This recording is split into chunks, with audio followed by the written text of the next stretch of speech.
আজকে বিধানসভায় আমরা দুটো বিল আনছি। কলকাতা কর্পোরেশন এবং হাওড়া কর্পোরেশনের আন্ডারে ওয়ার্ড বাড়ানো হচ্ছে।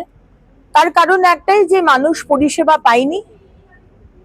লাস্ট অনেক সরকার এসেছে, অনেক সরকার গেছে, কিন্তু মানুষকে পরিষেবা দেয়নি। এবং সেটাও দুদিন আগে আপনি দেখলেন, বৃষ্টি পড়েছিল, অনেকটাই বৃষ্টি পড়েছিল, কিন্তু জল জমে সাংঘাতিক রকম অবস্থা হয়েছে। তো এটা লাস্ট কোনো সরকার কাজ করেনি। আজকে বাড়ি বাড়িতে যে জল পৌঁছে দেওয়ার কথা, বাড়ি বানিয়ে দেওয়ার কথা, রাস্তা ইনফ্রাস্ট্রাকচার ডেভেলপ করার কথা, ড্রেনেজ সিস্টেম ডেভেলপ করার কথা, রাস্তার পাশে লাইট ডেভেলপ করার কথা, কোনো কাজ হয়নি।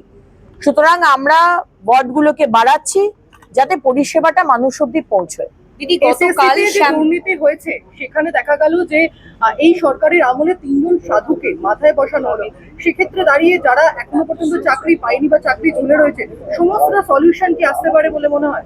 দেখুন, আমরা যখন সরকারে ছিলাম না তখনও আমরা প্রতিবাদ করে এসেছিলাম যে 26,000 চাকরি চুরি হলো, কি করে তাদেরকে চাকরি দিতে হবে বা পুরো ট্রান্সপারেন্সি আনতে হবে, এবং সেই চেষ্টাই আমাদের নতুন সরকার আসার পর মাননীয় মুখ্যমন্ত্রী করছে।